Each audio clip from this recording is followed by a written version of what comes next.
Hello everybody and welcome to the Fat Bike Show episode 4. If you liked episode 3, you're going to love this. This is one whole number higher.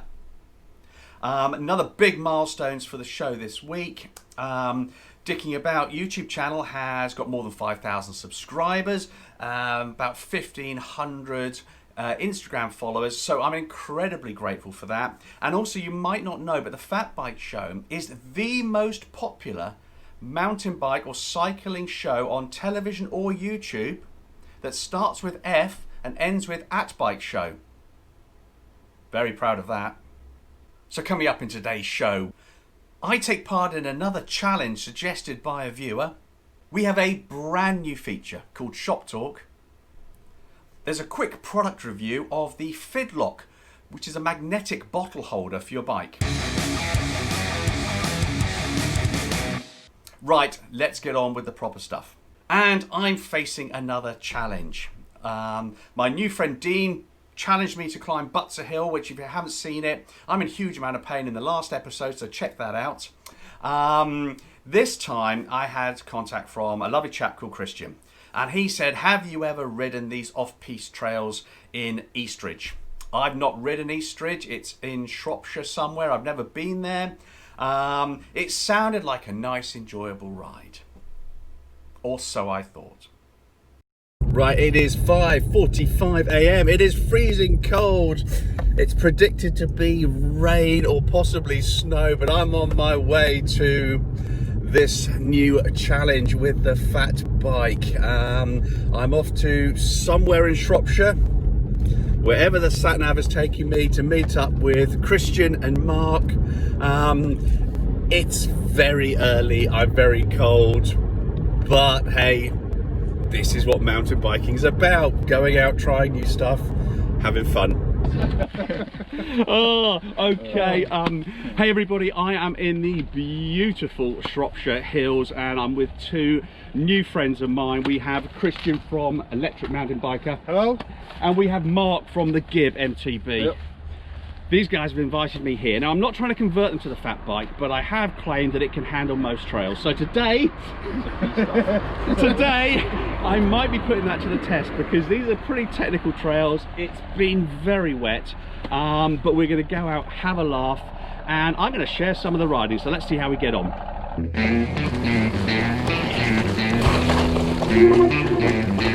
Wet tree roots. Lovely.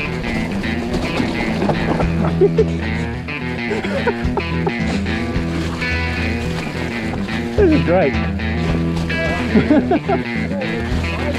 But still, it's dried out nicely.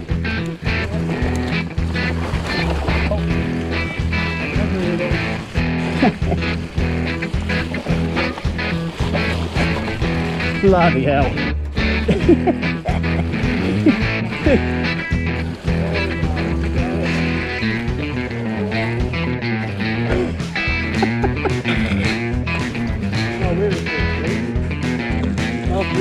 You know, I said about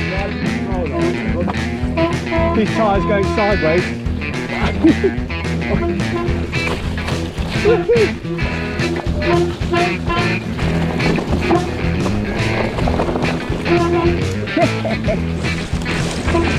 we go.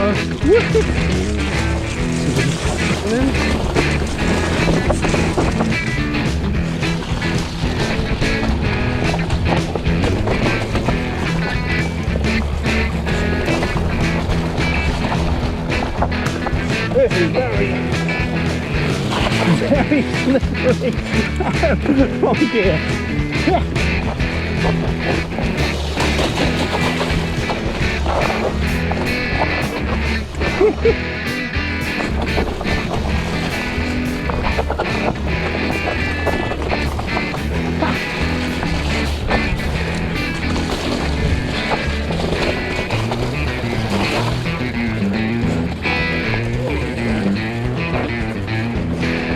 Come on, hang it. Oh.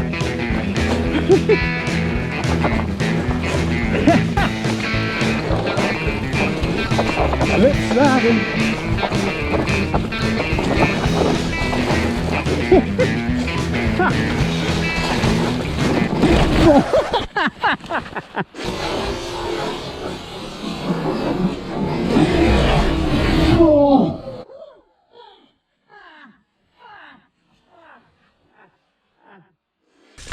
Oh, I missed it. Damn. Oh. Hey, you're doing well. Definitely doing well. I've got, no, you've got a big pile of mud on there.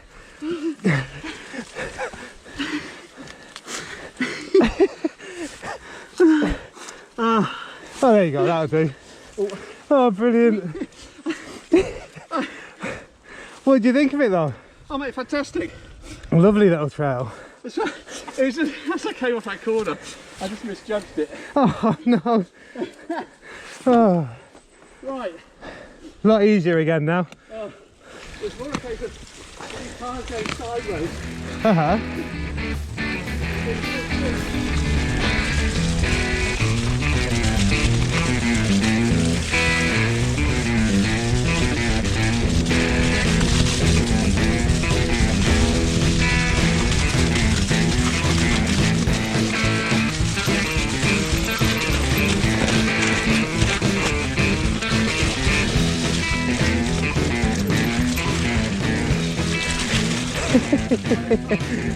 My own crash.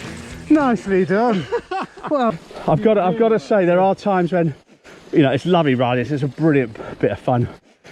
For that sort of when it's really muddy, Yeah. you guys have, those bikes are fantastic bits of kit. And I tell you what, the tyres cut through. I'm kind of floating on the top of some of the mud where you're cutting right through it, you know. And you know, some of your cornering around there is fantastic. I would have enjoyed it if I had my eyes shut for most of it.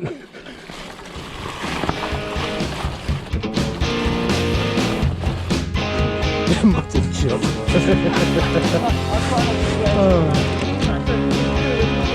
No, I don't think so. There'll be something steep, no doubt, but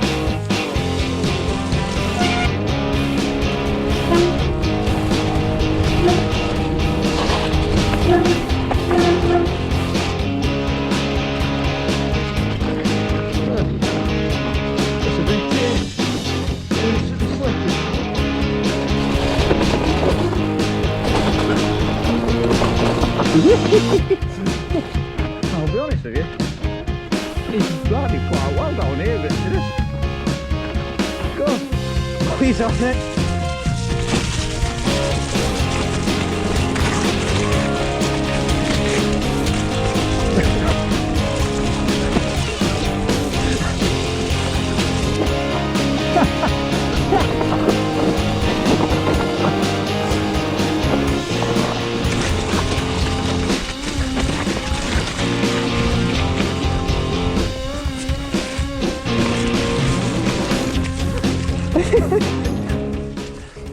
No, we did this last time. This is horrible, this bit. Sorry, but we do it. I think we could do that way. You went down there, but you still came off down that bit. It's not that lower down that.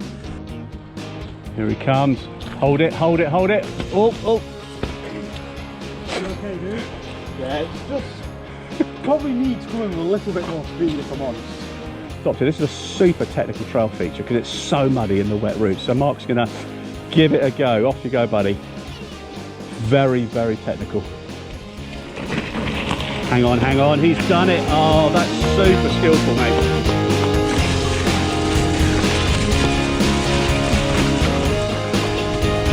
Woo!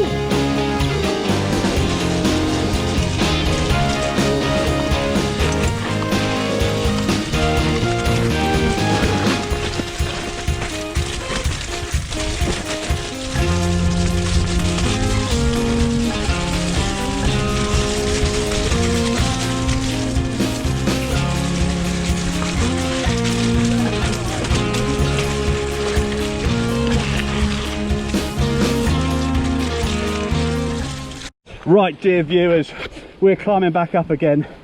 Bloody good morning. Great fun. These boys really know their stuff. Excellent technical victory for Mark there, coming around that corner. I'm not sure the GoPro did that credit, but in the mud, that was a very tough feature, which he absolutely nailed. So we are now working our way back up. Christian does a regular feature, which you must check out on his channel. And he's every Friday taking on a new challenge. really testing himself out, trying to see if he can do a new feature. So we're going to go and have a film of this. Mark and I both secretly hope he goes flying over the handlebars because his e-bike is flying away up the hills and we're both a bit jealous. So let's see if we can watch in awe Feature Friday. That is properly steep. Look, the GoPro, I'm filming this, the GoPro just doesn't do it justice how steep this is. You know, there's not really a way of me adequately showing the steepness, I don't think. In fact, I'm going to come over here. Okay, that is the camera. That's the camera level. So you can kind of get an idea of how steep it is. And then it goes all the way down there. But that section there and this section up here is incredibly steep. And what I'm going to do is I'm going to stand parallel to it so you can see it here.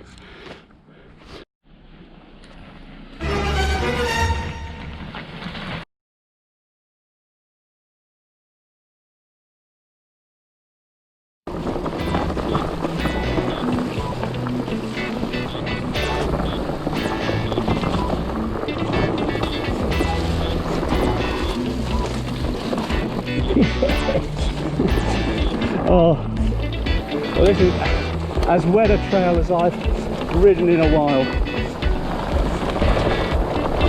Got two awesome guys here who've been really kind, showing me around.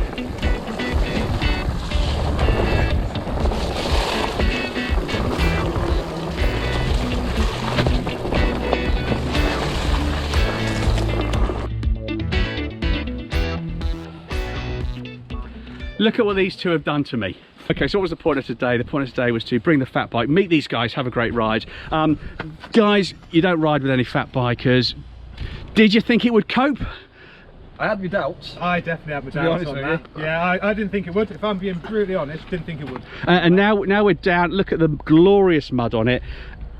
Did it kind of exceed your expectations? You sort of a bit surprised? My expectations. Being the one following you on a couple of occasions, I was quite surprised how, like, after I left you with an initial gap, I couldn't close that gap. So in my eyes, you rode him bloody well. But I couldn't catch it. I couldn't even catch up to him. Fantastic. So now I'm just going to give 50 quid each to these boys for saying that. Really good fun. Please check out these guys' channels. The links are in the description below. And as it's me, I'm going to say back to myself in the studio. I had such a great time filming that and riding with those guys. Just terrific bunch of guys. First time I met them, just instantly clicked. Just good guys to have a ride with. Hey, if you've got a challenge you'd like me to undertake, why not drop me a line? But I would stress in the strongest possible terms that challenges don't have to be about me being in pain or absolutely terrified. It'd be a nice change if maybe you challenged me to date your sister who happens to be a swimsuit model. That would be fun. I'd be up for that.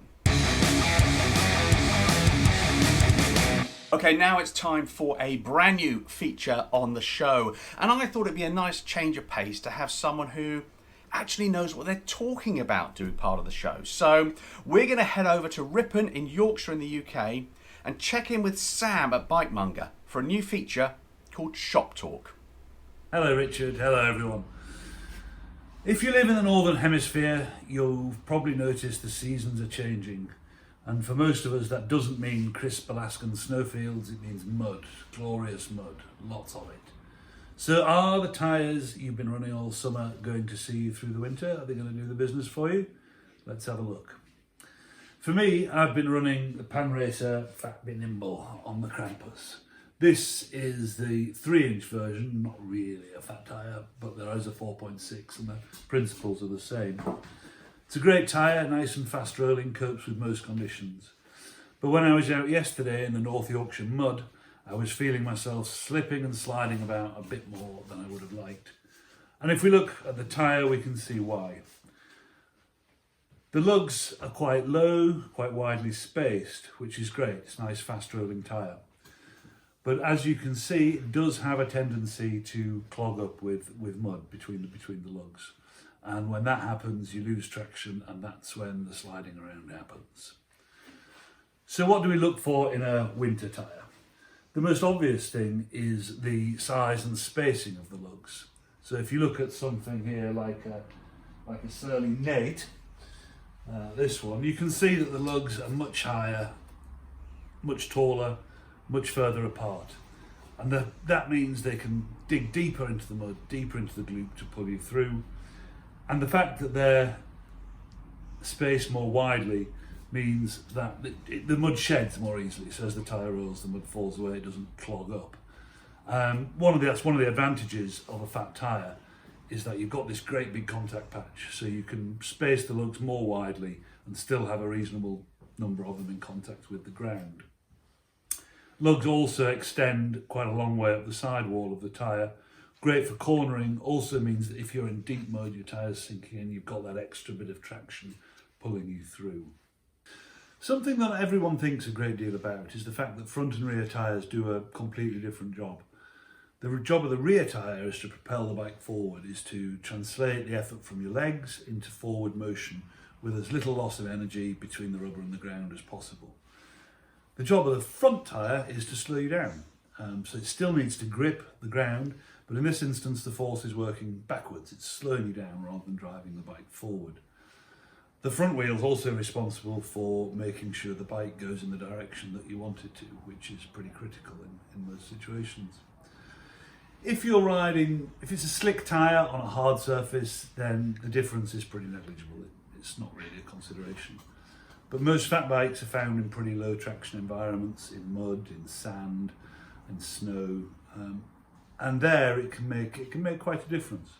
So with this in mind, several manufacturers are making complementary pairs of front and rear specific tyres. So for instance, 45 North make the Flow Beast and the Dunder Beast. The Dunder Beast is the rear specific tyre, and you can see here it's got the horizontal lines of lugs which act almost like paddles, so they're clawing in and pulling you forward. The Flow Beast, on the other hand, is the front specific tyre, and you can see the lugs are arranged slightly differently. So they're going to dig in as you brake, they're going to dig into the ground and slow the bike down. And they're also more vertically aligned so that they have traction when the tyre's turning, so it's going to pull you in the direction you want to go. Similarly, with a similar example from Surly, we've got the Lou is the rear version. Again, the horizontal lugs, slightly different pattern this time, but the principle's the same. Coming nice and high again up the sidewall. The Bud is the front tyre. So again, you can see the shape of the lugs completely different, much more running the length of the tyre, so that you've got that lateral grip when you're turning. One final point is that even if you do decide not to change your tyres, there are still things you can do to optimise their performance when the weather changes and things get muddier and slidier. The main thing is just let a few PSI out, just drop the pressure a bit, and it'll increase that contact patch, give you a little bit more grip, make you a bit more efficient when you're riding through the mire. Okay, that's it from Shop Talk this time. Nice to talk to you all. If you're in Ripon, then please pop in for a cup of tea and have a chat. If you're further afield, then you can always find us on bikemonger.co.uk. Thanks very much. Now back to Richard. Sam, that was great. Thank you so much. I really like that feature. It's nice to have someone who actually knows what they're talking about involved in the show. So we're going to be back with Sam next time. If you've got any particular questions, fire them through to us, and maybe that could be one of the topics on Shop Talk next time. Hey everybody, time for a very quick product review. Recently I've been trying to get some weight out of my rucksack. I've got a bit of a bad back, and as most of you know, if you ride with a rucksack, most of the weight can be in the bladder that's got your fluid in it. So I don't particularly like having a bottle on the bike, rather the weight on me, but I thought I'd put a bottle cage on. Now, sounds like a stupid product review, etc. So, but what I did rather stupidly, I forgot I've got a full suspension bike. So I went out and I bought a bottle cage, and I fitted my bottle cage and I put a bottle in it, and then I realised that it doesn't fit. So that was handy. So that's wasted money, so let's put that to one side. There's a theme developing here of things I buy that I really should have thought through. So I then had a brilliant idea. Only trouble was I was solving the wrong problem. So I thought the bottle won't go in like that. So I then bought one of these fancy cages where the bottle goes in sideways. Now I thought, hey, that's a good solution. If the bottle goes in sideways, I don't have to have that clearance.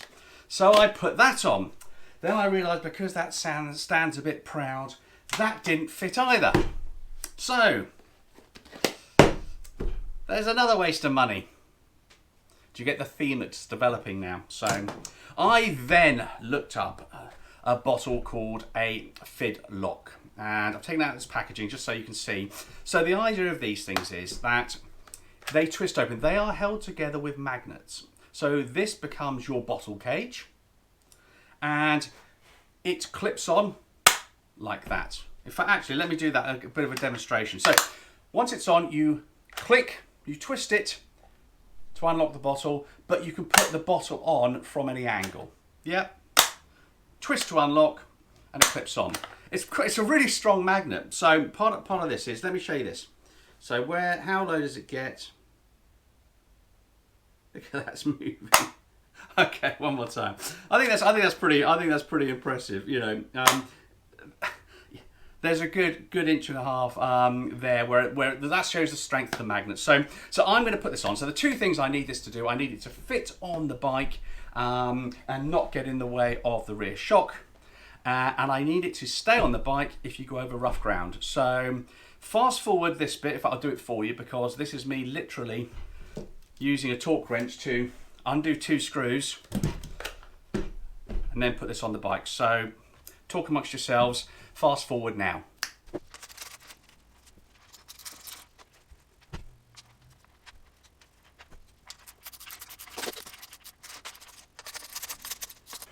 Whew! What a job. If you'd like a in-depth fact sheet on how to loosen 2 bolts and then reaffix 2 bolts, you really need to get a life. So there we are, that's on. So what are the 2 things I needed to do? I needed to not hit the rear shock. Success. There's not a lot of clearance, but there's enough clearance, and that's all you need. And it means I can snap it off like that and put it in from any angle. So that's the answer to that question. And the only other question I've got to ask is, when you go over rough terrain, will it fall off? Because you're trusting magnets, and there's no point spending 30 odd quid on a bottle if you're just going to leave it by the trail side the first time you ride. So let's go out ride, see if it stays on.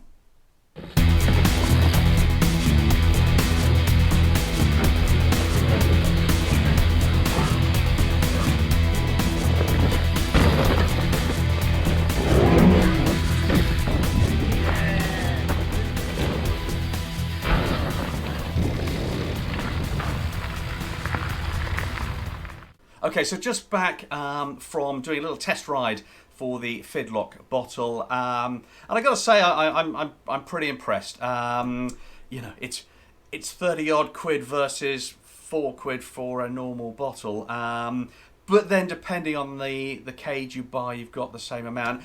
So what are the two things I wanted it to be able to do? It had to fit in a bike frame that had a rear shock, so it did that, and I had to be very comfortable that it wouldn't fall off. It wasn't a huge test, just did a few little jumps, etc. But I'll tell you, when I knew it was a good product was about half an hour into mucking about in the trails. It didn't cross my mind it was going to come off. It was completely rock solid. So By that measure, it does exactly what it claims to, and I think it's a pretty good product. That's it. Thank you so much for watching. We'll see you next time. Very quick thank you to our sponsor, Fat Bike Club. Please check out their social media channels. There's some great content there. And if you've got any thoughts or suggestions for what you'd like included next time, just drop it down in the comments below. See you next time. Thanks for watching.